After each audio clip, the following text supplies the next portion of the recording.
Hello friend, आज हम इस चैनल में क्लास 8th के वीडियो को अपलोड कर रहे हैं जो आपका पहला चैप्टर है परमेय संख्याएं। इसके प्रश्नावली 1.1 को देखने से पहले हम ये जान लेते हैं कि परमेय संख्याएं होती क्या हैं।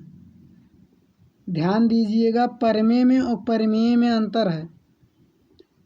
परमेय संख्या ये क्या है? परिमेय संख्या है। और हम आपको क्या बताएं? परमेय संख्या में अंतर। तो इस अंतर को जान लीजिए पहले। जैसे परमेय आपका है, परमेय ये जो आपकी है कोई थ्योरी होती है, और ये जो आपका परमेय है एक संख्या है, एक परमेय को आपको मानना जैसे है उसको है। तो हम पहले जान लेते हैं परमेय संख्या क्या होती है। तो जैसा कि कोई भी चैप्टर, यदि आप किसी भी चैप्टर की शुरुआत करते हैं तो वह चैप्टर उस पूरे चैप्टर में उस टॉपिक की बात होती है जिस टॉपिक से वो चैप्टर शुरुआत होता है। ठीक, तो हम परमेय संख्या जान लेते हैं कि परमेय संख्या क्या होती है। यहाँ आपकी वे संख्याएं जिन्हें हम p/q के रूप का क्या लिख सकते हैं,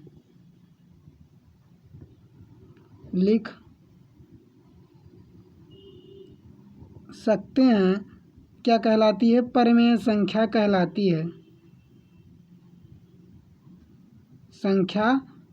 है। जबकि यहाँ आपको ये बात ध्यान देना होगा, जबकि यहाँ आपका जो सबसे इम्पॉर्टेंट है कि जो आपका q है ये 0 के बराबर नहीं होना चाहिए। मतलब q इज नॉट इक्वल 0। तो आप परमेय संख्या का कैसे लिखेंगे? परिभाषा लिखेंगे, वे संख्याएं जिन्हें हम p/q के रूप में लिख सकते हैं उन्हें क्या कहते हैं? परमेय संख्या कहते हैं। ठीक, तो p/q के रूप यानी कैसे? जैसे आपकी कोई भिन्न है, जैसे 2/5 है, तो ये आपका p/q को फॉलो कर रहा है कि नहीं? p अंश में है और q हर में है, तो ये जो आपको फॉलो कर रहा है ये क्या हो गई? आपकी क्या हो गई? परमेय संख्या हो गई। और जबकि यहाँ जो आपका q होना चाहिए, q ये 0 के बराबर नहीं हो सकता। यदि ये 0 के बराबर हो जाता है तब वे संख्याएं आपको कि क्या नहीं होंगी? परमेय संख्याएं नहीं होंगी। ठीक, इस प्रकार आपका हुआ। अब ये तो हो गई बात परमेय संख्या की कि ये परमेय संख्याएं नहीं होंगी। अब हम बात करते हैं पूर्ण संख्याएं। पूर्ण संख्या क्या होती है? पूर्ण संख्या प्राकृतिक संख्या, ठीक, और पूर्णांक संख्या, ये तीनों को देख लेते हैं। ये तीनों होते क्या हैं? ठीक, तो यहाँ जो आपकी ये होती है पूर्ण संख्या, वे संख्याएं जो 0 से अनंत तक की होती हैं उन्हें क्या कहते हैं? पूर्ण संख्या कहते हैं। यानी 0, जैसे आपकी प्राकृतिक संख्या आपकी क्या है? जो आपको पहले से पता हो। और मानवकृत संख्या आपका सिर्फ 0 है। क्या है? 0। इसे आर्यभट्ट द्वारा 0 को बनाया गया था, इसलिए इसे मानव ने बनाया था, इसलिए मानवकृत हो गया। इसे प्राकृतिक संख्या नहीं कहते। तो 0 को छोड़कर सभी संख्याएं प्राकृतिक संख्याएं हैं। इस प्रकार आपकी इसकी परिभाषा हो जाएगी। 0 को छोड़कर सभी संख्याएं प्राकृतिक संख्याएं हैं। और पूर्ण संख्याएं क्या हैं? 0 को लेकर प्राकृतिक के साथ यदि हम 0 को जोड़ दें तो वह पूर्ण संख्या हो जाती है। मतलब 0 को लेकर सभी प्राकृतिक संख्याओं को पूर्ण संख्या कहते हैं। ठीक, ये आपकी पूर्ण संख्या रही। अब हम पूर्णांक क्या होता है इसको देख लेते हैं। पूर्णांक जो होता है +-1, +-2, +-3, मतलब ये जो सभी पूर्णांक संख्याएं होती हैं 1, 2, 3 अनंत तक सभी क्या हैं? पूर्णांक संख्याएं हैं। मतलब या 0 में 3 हो या प्लस में 3 हो, ये सब आपकी क्या होंगी? पूर्ण संख्याएं होंगी। ठीक, पूर्णांक संख्याएं, ठीक, या कि पूर्णांक संख्याएं होंगी। तो यहाँ तक आपको बात समझ में आई होगी। अब तक यहाँ तो सिर्फ आपका ये 4 मिनट आपका वीडियो डिस्कशन चला गया कि ये क्या होती हैं। अब हम प्रश्नावली को स्टार्ट करते हैं। किसको स्टार्ट करेंगे? प्रश्नावली। प्रश्नावली 1.1 के पहले क्वेश्चन को हम देखेंगे। आपके एनसीईआरटी में इस चैप्टर के शुरुआत से पहले उदाहरण दिए गए हैं, बहुत से झाम दिए गए हैं, मतलब उसमें आप पढ़ते रहें। झाम नहीं, आप अगर पढ़ लेंगे तो ज़्यादा ही सही रहेगा, लेकिन उसे कोई मतलब नहीं है। मैं आपको प्रश्नावली कराऊंगा, वहाँ से आप समझते चलिएगा, आपको कहीं भी कोई प्रॉब्लम नहीं होगी। ठीक, तो यहाँ कह रहे हैं उचित गुणधर्मों के उपयोग से निम्नलिखित का मान निकालिए। तो आपका पहला क्वेश्चन 2/3 गुणे 3/5 प्लस में 5/2 माइनस 3/5 गुणे 1/6। देखिए ये सब भिन्न, जितने भी भिन्न हैं सब आपको क्लास 11 मतलब क्लास 6 में ही समझा दिया गया होगा। तो इसमें आपको सिर्फ किस तरीके से सॉल्व करना है उसको हम देखेंगे। तो आप यहाँ आप एक नियम, अगर इस प्रकार के आपके क्वेश्चन आते हैं तो आप हमेशा एक नियम को याद रखेंगे, BODMAS, बॉड मास, यानी सहर्ष विधि होती है एक, ये आपकी एक विधि होती है। इस विधि को बॉड मास के अंतर्गत, तो इस बॉड मास को याद रखते हैं। पहले हम देख लेंगे बॉड मास होता क्या है। पहले ब्रैकेट को, फिर हम किसको, ऑफ को, फिर डिवाइड को, फिर क्या, मल्टीप्ली को, मतलब गुणे को, फिर हम क्या करेंगे, ऐड को, फिर हम क्या करेंगे, सब्ट्रैक्ट को। ठीक, यहाँ इन पांचों के मतलब 6 हैं, इन 6 का यूज पहले होता है। तो पहले हम क्या करेंगे, देखिएगा, पहले हम ब्रैकेट को तोड़ते हैं। क्या करते हैं, पहले ब्रैकेट को तोड़ते हैं, फिर उसके बाद ऑफ को तोड़ते हैं, फिर भाग को तोड़ते हैं, फिर यम यानी गुणा को तोड़ते हैं, फिर किसको, ऐड को तोड़ते हैं, फिर किसको तोड़ते हैं, सब्ट्रैक्शन यानी घटाव को तोड़ते हैं। तो इसमें देखिएगा ऑफ आपका कहीं भी यूज नहीं, ब्रैकेट भी कहीं यूज नहीं, डिवाइड भी कहीं यूज नहीं, लेकिन मल्टीप्ली यूज है, यानी आपका जो गुणा है ये क्या है, यूज है।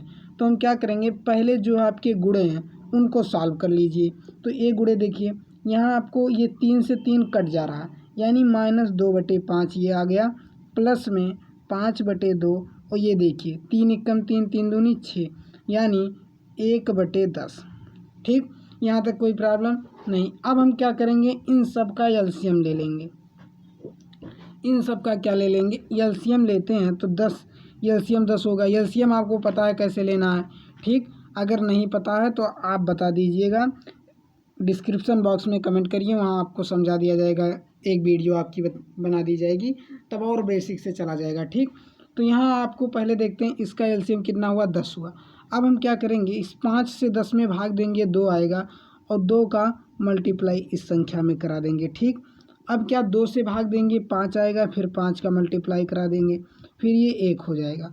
अब हम इसे क्या करेंगे और सॉल्व करते हैं, 2 दूनी 4, -4 प्लस 25 और -1/10, यहाँ तक कोई दिक्कत नहीं होनी चाहिए। अब हम क्या करेंगे, 4 1 5, यानी -5 प्लस 25/10, ये कितना आया, 20/10, यानी आपका जो आंसर आया वो कितना आया, 2। मतलब इसका जो आपकी वैल्यू आई पहले की, ये कितनी आई, इसका मान कितना आया, 2 आया। ठीक, तो इस क्वेश्चन में, पहले क्वेश्चन में आपको कोई प्रॉब्लम नहीं हुई होगी। हम बात करते हैं क्वेश्चन नंबर 2 की। बहुत ही सिंपल तरीके से चलेंगे, उसमें आपको कोई भी कहीं भी कोई प्रॉब्लम नहीं होने वाली है। ये अगर होती है तो आप ज़रूर कमेंट करके आप हमसे इसकी राय ले सकते हैं, कैसे होगा ये।